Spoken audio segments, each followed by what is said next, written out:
Maya Rodriguez had always been the type of person who pushed through pain. Headaches, backaches, muscle cramps. She'd pop a painkiller and keep going. But this was different. This pain had been growing for months, spreading from her lower back down her legs until some mornings she couldn't even stand up properly. At 32 years old, she'd already built a decent career as a business consultant, the kind of job where you're constantly traveling, fixing problems for companies and living out of hotels. It was exhausting but paid well, until the pain got so bad that she had to cancel 3 client meetings in 1 week. That's when she knew something was seriously wrong. The emergency room at Riverside Community Hospital was packed that Tuesday morning. Maya had called her doctor, who told her to go straight there. She'd driven herself, gripping the steering wheel so hard her knuckles turned white, because the pain was now shooting down both legs like electric shocks. She checked in at the front desk, filled out what felt like 100 forms, and then waited, and waited. The waiting room was chaos. A baby was crying. An elderly man kept asking the receptionist when he'd be seen, and a teenager with a badly swollen ankle sat in the corner, looking miserable. Maya noticed things. It was her job to notice things. The receptionist was handling everything alone, juggling phone calls and walk-ins while trying to input information into an ancient-looking computer that kept freezing. Every time it froze, she'd sigh, restart it, and lose whatever she'd just typed. Maya watched this happen 3 times in 40 minutes. When they finally called her name, 2 hours had passed. A nurse led her to a small examination room and took her vitals. The nurse looked exhausted, the kind of tired that comes from working too many double shifts. Her name tag said Jessica, and she had kind eyes despite the exhaustion. "Doctor will be with you soon," Jessica said. Already rushing out to her next patient, Maya waited another hour in that small room, the pain getting worse. She could hear everything through the thin walls. Nurses running back and forth, doctors calling out orders, someone arguing about insurance coverage, machines beeping constantly. It sounded like a war zone, not a hospital. When the doctor finally came in, she apologized immediately. "I'm so sorry for the wait. We're understaffed today. Actually, we're understaffed most days." She introduced herself as Dr. Patricia Kim and started asking Maya about her symptoms. Dr. Kim was thorough and clearly cared about her patients. She ordered blood tests and MRI and admitted Maya for observation because she was worried about nerve damage. "I want to keep you here for a few days, run some tests, and figure out exactly what's going on," she explained. Maya was scared but also relieved. Finally, someone was taking her seriously. They moved her to a shared room on the 4th floor. Her roommate was an older woman recovering from gallbladder surgery, who spent most of the time sleeping. Maya's bed was by the window, and from there she had a perfect view of the nurse's station. That's when she really started paying attention. The first night was rough. The pain medication helped, but Maya couldn't sleep. She watched as 2 nurses tried to manage about 20 patients between them. They were literally running. One of them, a young guy who looked fresh out of nursing school, nearly broke down in tears when he couldn't get an IV started on an elderly patient after 3 attempts. The older nurse, Carol, came over and put a hand on his shoulder. "Take a breath, Kevin, you're doing fine. Let me try." She got it on the first attempt and then squeezed his arm. "You'll get there. We're just slammed tonight." Maya heard Kevin say quietly, "We're slammed every night. How do you do this?" Carol just shook her head and moved on to the next patient.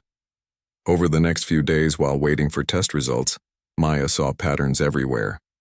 The medication cart was disorganized, causing nurses to waste precious minutes searching for the right drugs. The patient charts were a mix of paper and digital systems that didn't talk to each other. She watched a doctor flip through a paper chart, then walk to a computer, log in, wait for it to load, and manually type in the same information he'd just written down. It took him 10 minutes to do something that should have taken 1. The food service was a disaster. Meals arrived late and often wrong. Maya's roommate was diabetic and twice received regular juice instead of sugar-free. When they brought breakfast at 10 in the morning instead of 8, patients were cranky and blood sugar levels were off, making the nurses' jobs even harder. Maya couldn't help herself. She started taking notes on her phone. She began drawing flowcharts of how things moved through the hospital. She timed how long various processes took. Her business consultant brain wouldn't shut off, even though she was the patient this time. Dr. Kim visited daily to check on her. The test results were slowly coming back. Maya had a herniated disc pressing on her sciatic nerve, plus some inflammation that needed treatment. It was painful but fixable with physical therapy, medication, and possibly a minor procedure. The good news was she didn't need major surgery, but Maya barely focused on her own diagnosis. Instead, she found herself asking Dr. Kim questions about the hospital operations. "Why is everything so chaotic here?" she asked one morning. Dr. Kim sat down, which Maya learned meant she had something to say. "You're observant. Most patients don't notice, or if they do, they just complain. We've had 3 department heads quit in the past year. The hospital is barely breaking even financially. We've had budget cuts, staff cuts, and we're trying to do the same work with half the resources. The board keeps making decisions without understanding what actually happens on these floors. Someone needs to fix this," Maya said. Dr. Kim laughed, but it was a sad laugh. "Yeah, well, good luck finding someone who understands both the business side and the patient care side. Those people don't exist, or if they do, they don't work here." That conversation stuck with Maya. She spent her last 2 days in the hospital watching everything even more carefully. She talked to every staff member who came into her room. The janitor who cleaned at 6 in the morning and told her about supply shortages. The food service worker who apologized for the cold eggs and explained that the kitchen was short 3 people. The physical therapist who worked with her and mentioned that half the equipment was broken and waiting for approval to be replaced. Everyone had the same frustration. They cared deeply about patients but felt helpless against a system that wasn't working. On her discharge day, Maya packed her small bag and prepared to leave. She'd been given prescriptions, a physical therapy schedule, and instructions to take it easy for a few weeks. As she walked out of her room, she passed the nurse's station one last time. Jessica was there, the nurse who'd first checked her in.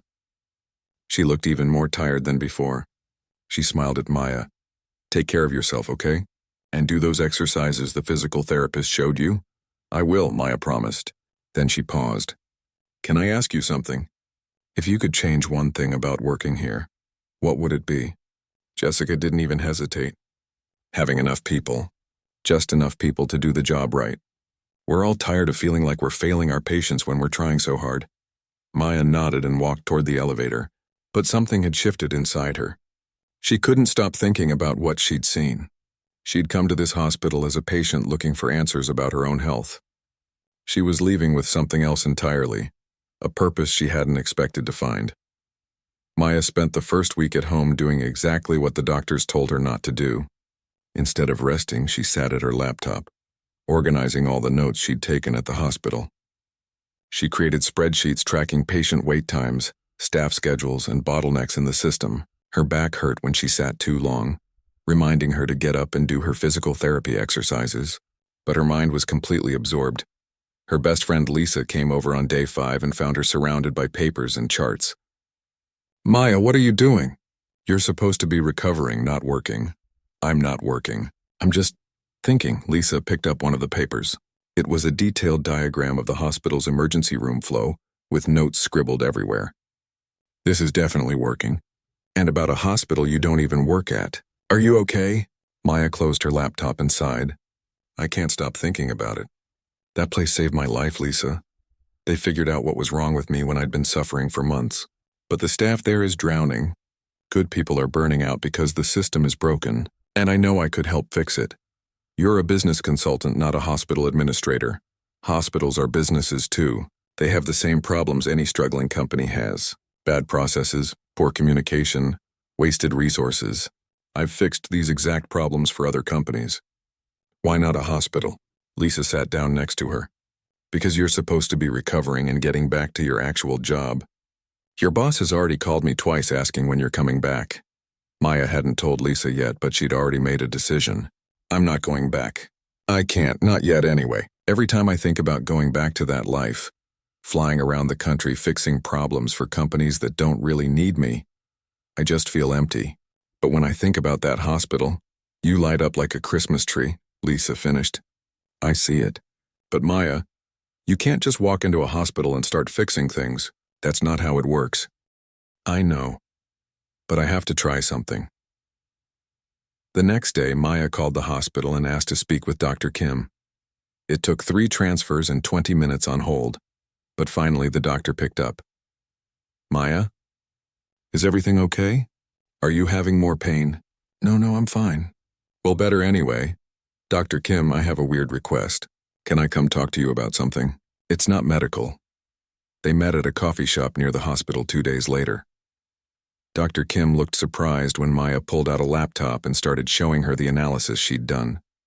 Wait, you charted our entire emergency department workflow? Dr. Kim scrolled through the presentation, her eyes getting wider. And you calculated that we're wasting approximately 17 hours per day on duplicate data entry?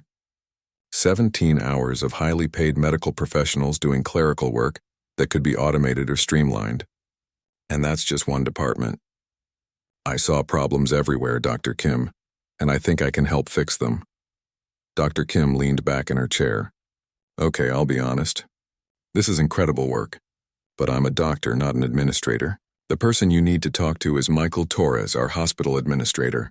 Though I should warn you, he's not the easiest person to convince. Can you introduce me? Dr. Kim hesitated. I can try, but Maya, what exactly are you proposing? Are you looking for a job? No, I want to volunteer. I'm still recovering anyway, so I can't work full-time. But I could come in a few days a week and help organize things. No pay, no strings attached. Just let me try to make things better. That's how Maya found herself in Michael Torres's office a week later. He was younger than she expected, maybe 40, with tired eyes and a desk covered in papers and coffee cups. Dr. Kim says you want to volunteer in administration, he said, not bothering with small talk. Why? Maya had practiced this pitch. Because I was a patient here and I saw how hard your staff works. I also saw how broken your systems are. I've spent 10 years fixing operational problems for businesses. Let me do the same here. 3 days a week, no cost to you. If I don't help, you can ask me to leave any time. Michael studied her for a long moment. You know what the definition of desperation is? Considering a pitch from someone with zero healthcare experience who wants to work for free. That's where we are right now. He shuffled some papers on his desk. Fine. You can start in the emergency department. We'll give you a desk in the back office, but the moment you get in the way or upset my staff, you're out. Deal? Deal. Maya started the following Monday. The emergency department manager, a no-nonsense woman named Rita Chen, clearly wasn't happy about having a volunteer consultant in her space. Look, I don't know what you told Michael, but we don't need someone coming in here telling us how to do our jobs. We know what the problems are. We just don't have the time or resources to fix them. I'm not here to tell you how to do your job, Maya said carefully. I'm here to handle the stuff that takes you away from your actual job. What's your biggest time waster right now? Rita didn't hesitate.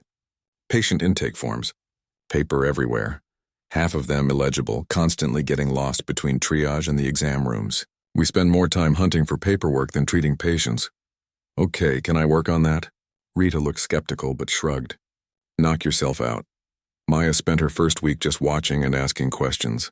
She talked to the front desk staff, the triage nurses, and the intake coordinators. She followed the path of a single intake form from the moment a patient walked in until they were discharged. She timed each step.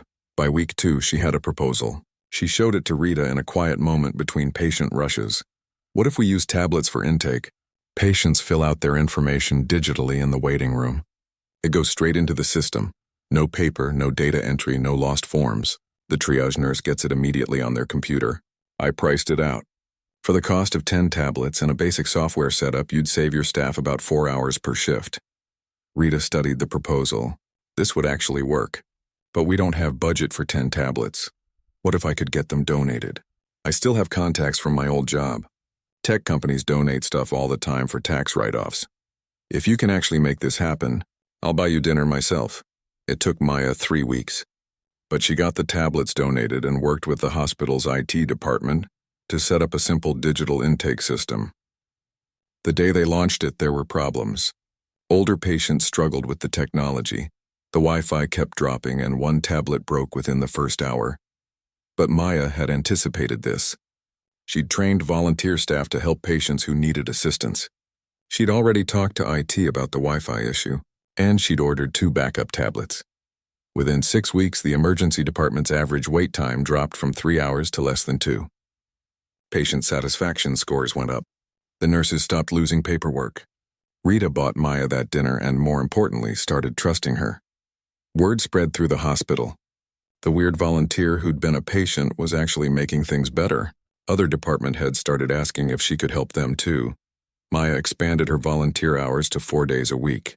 Her back was getting better with physical therapy, and she found that staying active actually helped with the pain more than sitting at home. She tackled the nursing schedule next, creating a system that gave nurses more consistent shifts and reduced overtime costs. She negotiated with suppliers and saved the cafeteria 20% on food costs just by comparing prices and switching vendors for a few items. Small wins, but they added up. More importantly, the staff started seeing her as one of them, not an outsider. She learned everyone's names. She brought coffee for the night shift. She stayed late when there was a crisis and never acted like she was above any task. 3 months after she'd started volunteering, Maya got a call from Michael Torres. "Can you come to my office? There's something we need to discuss." Maya walked in, nervous. Maybe she'd overstepped. Maybe they were going to ask her to leave. Instead, Michael gestured for her to sit down. "I got a call from Eleanor Hastings today. She's the chairwoman of our hospital board. Apparently someone told her about the volunteer who's been fixing our operational problems. She wants to meet you." "Why?" Michael's expression was grim. "Because our CEO just resigned, and this hospital is in worse trouble than even I knew." The meeting with Eleanor Hastings was scheduled for Thursday morning. Maya changed her outfit 3 times before settling on a simple navy blazer and slacks. Professional but not trying too hard. She'd never met a hospital board chairwoman before and had no idea what to expect. Eleanor's office was on the top floor of the administrative building, a part of the hospital Maya had never seen. It was quiet up here, carpeted hallways instead of the busy, noisy floors where patients were treated. The receptionist smiled and told her to go right in. Eleanor Hastings was in her 60s with silver hair pulled back in a neat bun and sharp eyes that seemed to see right through people. She stood up when Maya entered and offered her hand. "Ms. Rodriguez, thank you for coming. Please sit down." Maya sat, trying not to look as nervous as she felt. "I've been hearing interesting things about you," Eleanor began, settling into her chair. "A former patient who's been volunteering for 3 months and has somehow managed to do what our paid administrators haven't done in years. You've reduced emergency wait times, saved us money on supplies, and from what I hear, you've earned the respect of our staff. That's not easy to do." "I just saw problems that needed fixing," Maya said, "and I had the time to focus on them." "Don't be modest. Michael Torres sent me your reports. You have a gift for seeing systems clearly and finding practical solutions." Eleanor paused, her expression growing serious. "Which brings me to why you're here. I'm going to be very direct with you, Maya. This hospital is in crisis." She pulled out a folder and slid it across the desk. Maya opened it and saw financial statements, all of them showing red numbers. "Our CEO, David Richardson, resigned 2 weeks ago. What we didn't tell the public is that he resigned because we discovered financial irregularities. Nothing criminal, but careless mismanagement. He approved contracts without proper oversight. We've been paying inflated prices to certain suppliers, and our budget has been a disaster for 3 years running. We're not bankrupt yet, but we're close." Maya felt her stomach drop. The hospital that had helped her, where she'd spent the last 3 months working, was failing. "There's more," Eleanor continued. "A large healthcare corporation, Health First Systems, has approached us about a buyout. They want to acquire Riverside and turn it into part of their chain. The board is divided. Half think it's our only option to survive. The other half, including me, believe we'll lose everything that makes this hospital special. We'll just become another corporate facility where profits matter more than patients." "What does this have to do with me?" Maya asked, though she was starting to understand. "We need someone to come in and do what you've been doing, but on a larger scale. We need a complete operational overhaul. Someone who can cut costs without cutting care, who can rebuild our efficiency, and who can do it fast. We have maybe 6 months before we have to make a decision about the buyout." Eleanor leaned forward. "I want to hire you as a consultant. 6-month contract, full access to all departments, authority to make real changes. You'd report directly to me and the board." Maya's mind was racing. This was huge. Way bigger than fixing intake forms or scheduling. "I don't have a healthcare administration degree. I've never run a hospital." "No, but you were a patient here. You understand what matters from both sides, and you've already proven you can make changes that work. Everyone else we could hire would come in with fancy degrees and fancy ideas, but no understanding of this specific hospital and its people." Eleanor's voice softened slightly. "I'm not going to lie to you. This will be hard." You'll face resistance from people who've worked here for 20 years. You'll have to make decisions that affect people's jobs, and you might fail. But you're the only person I've seen who might actually be able to save this place." Maya thought about Jessica, the exhausted nurse, about Kevin, the young nurse who was trying so hard, about Dr. Kim, who cared deeply but was trapped in a broken system, about Rita, who had given her a chance when she didn't have to. "Can I think about it?" "You have 24 hours. After that, I need to tell the board what we're doing." Maya left that office in a daze. She drove to the coffee shop where she'd first met Dr. Kim and called Lisa. "They want to hire me," she said without preamble. "Like actually hire me, as a consultant to fix the whole hospital." Lisa was quiet for a moment. "That's amazing. Why do you sound terrified?" "Because what if I can't do it? What if I make things worse? These are people's lives, Lisa. If the hospital fails, where will patients go? What happens to all the staff?" "Maya, you've been obsessed with helping this hospital for months. Now they're giving you the chance to actually do it, and you're scared. That's normal. The question is, what does your gut tell you?" Maya closed her eyes. "That I have to try.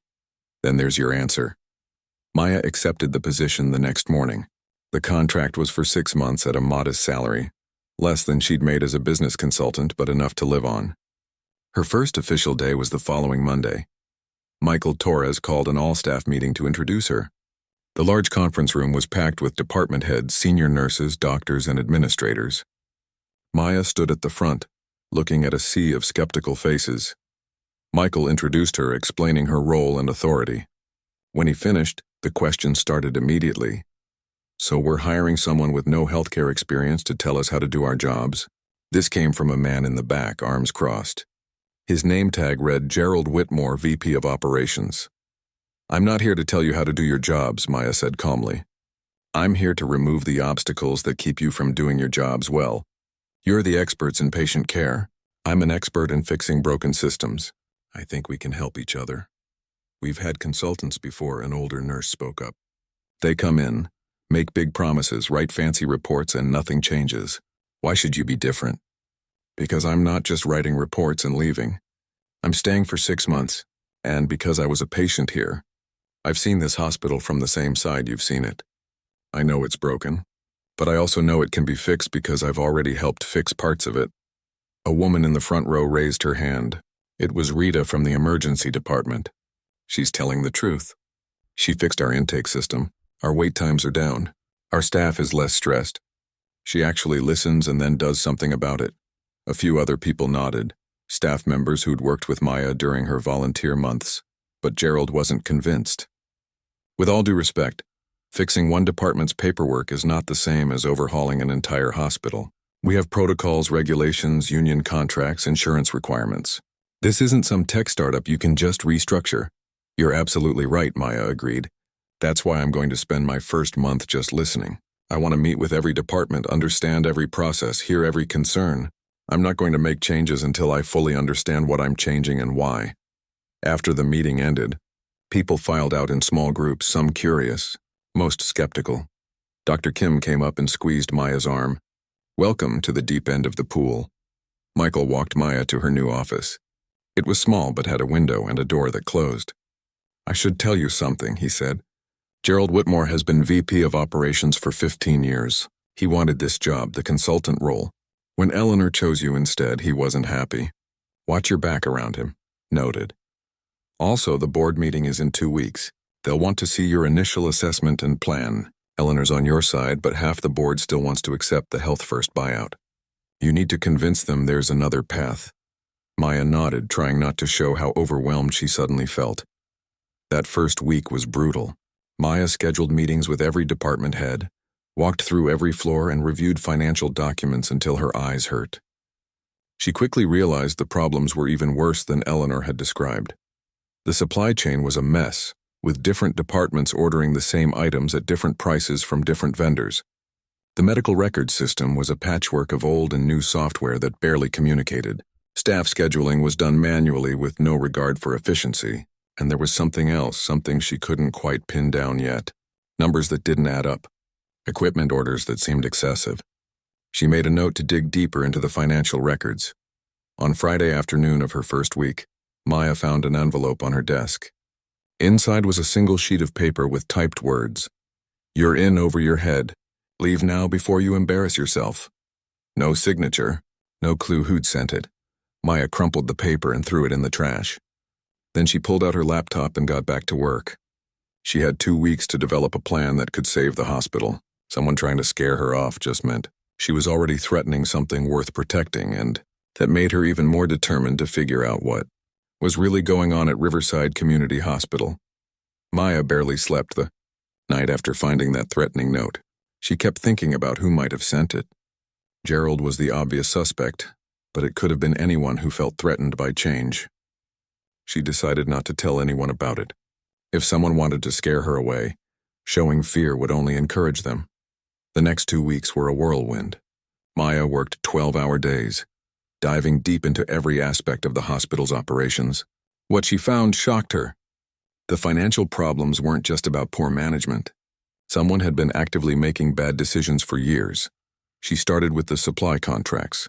Riverside was paying almost double the market rate for basic medical supplies like bandages, syringes, and surgical gloves. When she dug into the vendor files, she found something interesting. Most of these overpriced contracts had been approved by Gerald Whitmore himself. The same 3 vendors kept appearing, and they all had one thing in common. They were way more expensive than their competitors. Maya made a spreadsheet comparing current prices to market rates. The hospital was hemorrhaging nearly $2 million a year just on supplies. She called several alternative vendors and got quotes. The savings were enormous, but she needed to be smart about this. If she went straight to Eleanor with accusations against Gerald, it would look like a personal attack. She needed more evidence. She scheduled a meeting with the head of purchasing, a quiet woman named Helen Park, who'd worked at the hospital for 23 years. They met in Helen's cramped office surrounded by file cabinets. "Helen, can I ask you something? These supply contracts we have, did you negotiate these prices?" Helen looked uncomfortable. "No.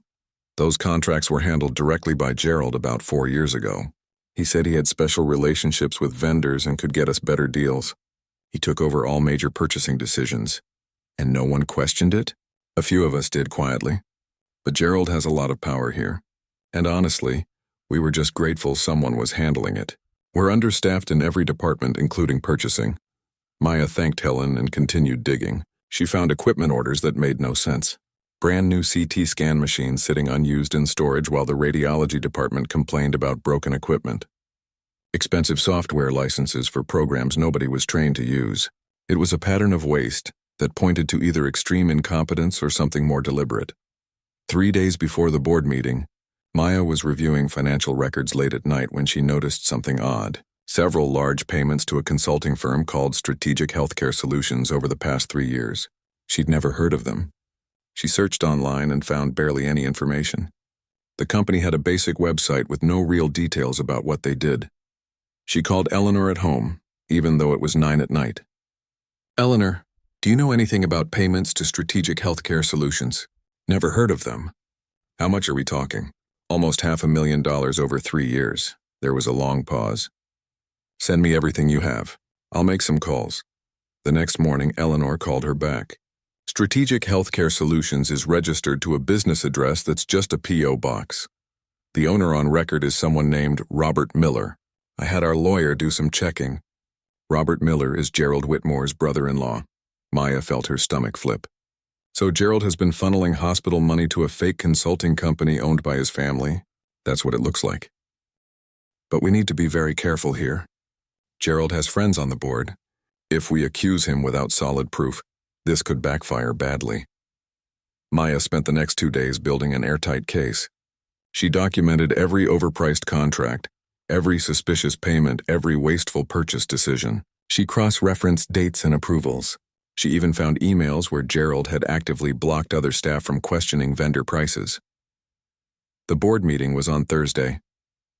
Maya barely slept Wednesday night, going over her presentation again and again.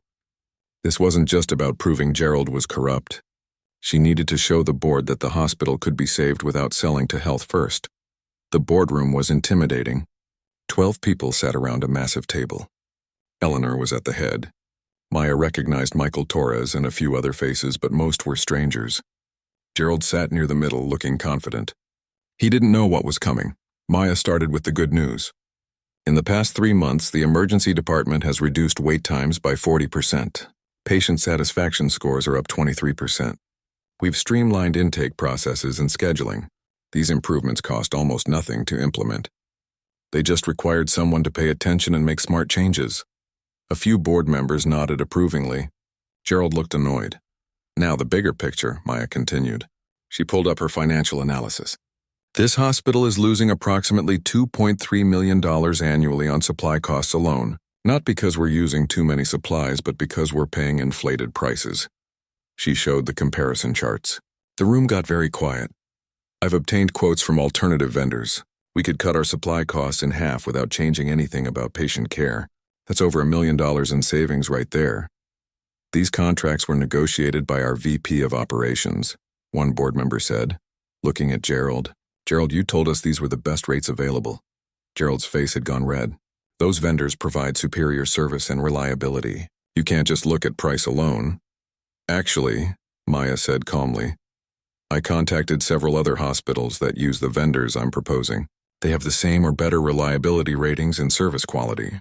The only difference is price. She moved to the next slide. There's also the matter of strategic healthcare solutions. We've paid them $473,000 over 3 years for consulting services. Can anyone here tell me what those services were? The board members looked at each other, confused. No one answered. I couldn't find any reports, any deliverables, any documentation of what this company actually did for us. What I did find is that Strategic Healthcare Solutions is owned by Robert Miller, who is Gerald Whitmore's brother-in-law. The room erupted. Several board members started talking at once. Gerald stood up, his face now purple with rage. This is outrageous. I've served this hospital for 15 years, and now some outsider comes in and makes wild accusations? They're not wild accusations, Eleanor said quietly but firmly. We've had our legal team investigate. Maya is correct about the ownership of Strategic Healthcare Solutions. Gerald, you have a serious conflict of interest that you never disclosed to this board. It was consulting work, legitimate business. Then provide the documentation, Eleanor said. Show us what services were rendered. Show us the reports and deliverables. If it was legitimate, you'll have records. Gerald grabbed his briefcase. I don't have to sit here and be attacked. I've given this hospital everything, and this is how you treat me? I resign, effective immediately. He stormed out of the room, slamming the door behind him. For a moment, no one spoke. Then one of the board members, an elderly man, said, Well, that was practically a confession. Eleanor turned to Maya. Continue with your presentation. Maya's hands were shaking, but she steadied herself. She showed them the rest of her plan. Renegotiate all supply contracts. Restructure the scheduling system hospital-wide. Implement better technology for medical records. Create efficiency in every department the way she'd done in the emergency room. Cut administrative bloat while protecting frontline staff. With these changes, we can save approximately $3.2 million annually while improving patient care. We don't need health first. We need to fix our own house. The presentation lasted another hour.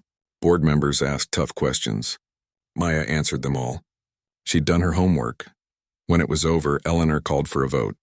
All in favor of implementing Ms. Rodriguez's plan and declining the Health First offer? 9 hands went up. Only 3 voted against it. Maya had won. But as she left the boardroom, Michael pulled her aside. That took guts, exposing Gerald like that. But you need to know something. He still has friends here. People who benefited from his deals or who just don't like change. Watch yourself. I got another threatening note this morning, Maya admitted. It said I'd regret humiliating Gerald. Michael's expression darkened. I'm assigning security to keep an eye on things, and Maya, don't work late alone anymore. Over the next 2 weeks, Maya's reforms began to roll out. They switched to new supply vendors, saving over $1 million. She restructured the nursing schedule, reducing overtime costs. She brought in a tech company to fix the medical record system. But strange things started happening. A shipment of medications went missing. Equipment broke down mysteriously. Someone hacked into the new scheduling system and deleted a week's worth of data, causing chaos. Maya knew it was sabotage. Someone was trying to make her reforms look like failures. She just had to figure out who and stop them before they could do real damage. Then one night, working late despite Michael's warnings, Maya heard footsteps outside her office. The door handle turned slowly. Her heart pounded as someone stepped into the room. It was Dr. Kim holding 2 cups of coffee. "I saw your light on. Figured you could use this." Then she noticed Maya's terrified expression. "Are you okay?" Maya let out a breath she didn't know she'd been holding. "Yeah, just jumpy. A lot's been happening." Dr. Kim sat down. "I heard about the sabotage. The whole hospital's talking about it. But I also want you to know something. The staff is behind you, Maya.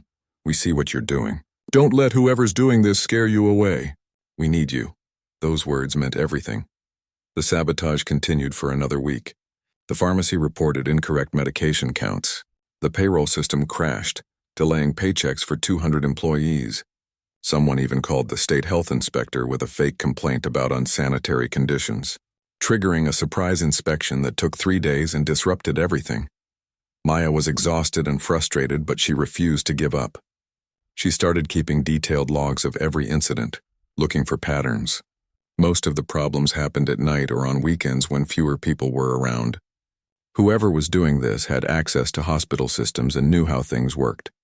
She called a meeting with her small circle of trusted people: Eleanor, Michael, Dr. Kim, Rita from the emergency department, and Helen from purchasing. They met at a restaurant off hospital property, somewhere they could talk freely. "Someone's trying to destroy my credibility," Maya said.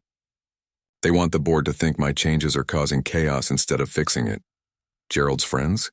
Michael suggested. "Maybe, but Gerald himself is long gone.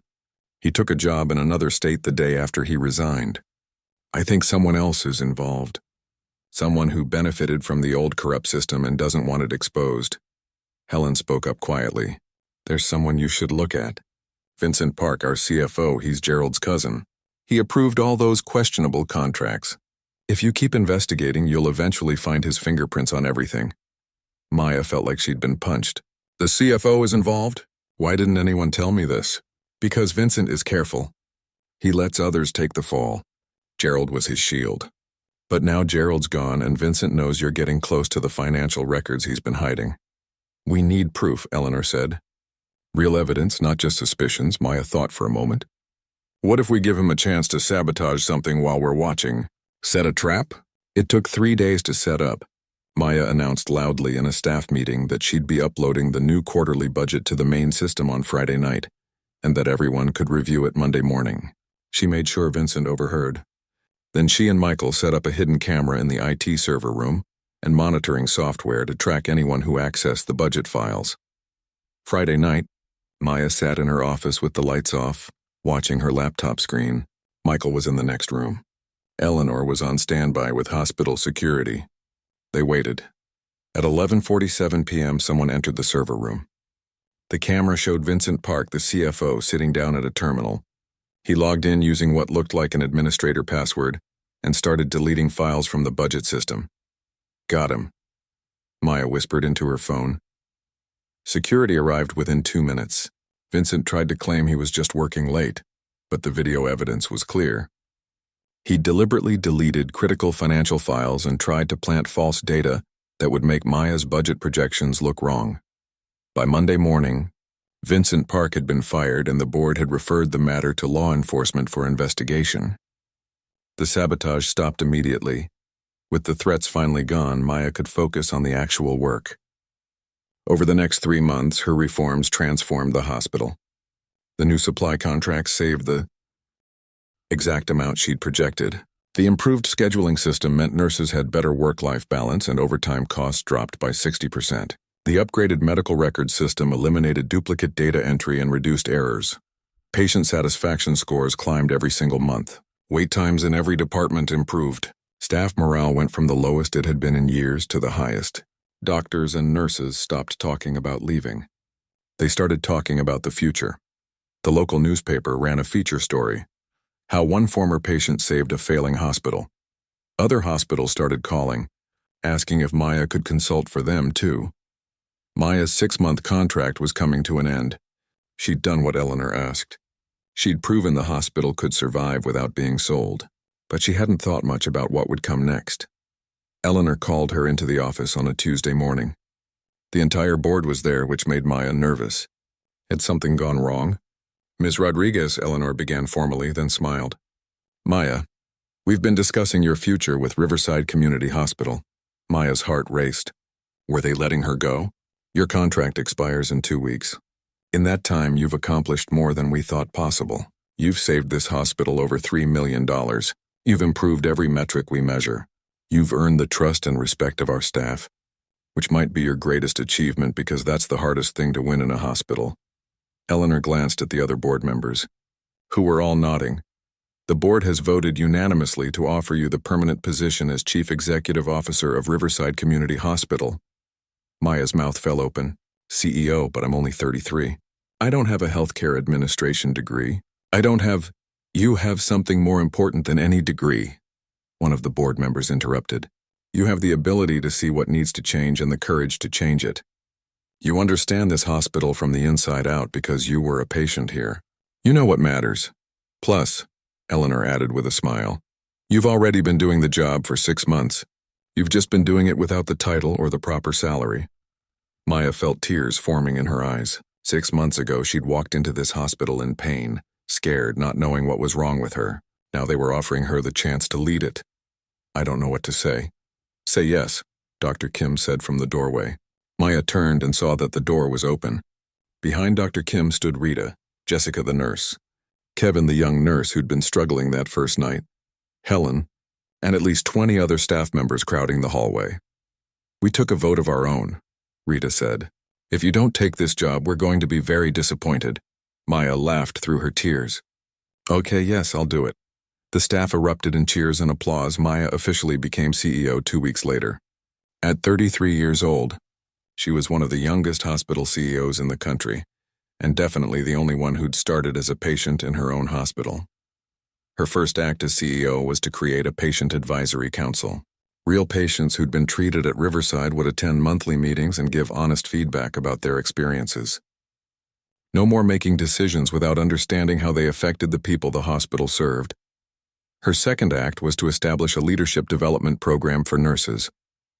She promoted Rita to Director of Nursing Operations and created pathways for other nurses to move into administrative roles if they wanted to. The people who did the actual caregiving should have voices in how the hospital was run.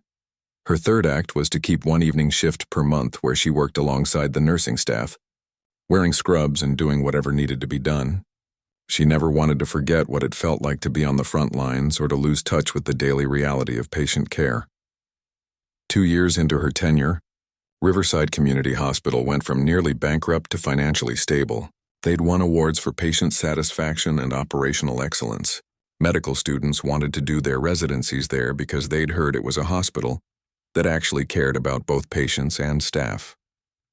Other hospitals called constantly, wanting to learn Maya's methods. She started speaking at healthcare conferences, teaching other administrators about efficiency, transparency, and patient-centered care. But her favorite moments were still the quiet ones. Walking through the halls late at night, seeing the nurses work with the confidence that comes from adequate staffing and proper support. Watching patients receive care without unnecessary delays or bureaucratic nightmares. Knowing that the hospital that had saved her life was now saving countless others because it finally worked the way it should. Maya kept her old patient ID bracelet in her desk drawer. On hard days when the job felt overwhelming, she'd take it out and remember being scared and in pain in a hospital bed. Remember watching nurses run themselves ragged trying to care for too many patients. Remember thinking that someone should fix this place. She'd become that someone. And every time she walked through those hospital doors, she remembered that she'd first walked through them as a patient who just needed help. Now she walked through them as the person who'd helped transform an entire institution, proving that sometimes the best leaders are the ones who've experienced the system from the bottom up, who never forgot what it felt like to be vulnerable, and who had the courage to make sure no one else had to suffer through a broken system if it could be fixed. The hospital had healed her body. She'd returned the favor by healing the hospital itself.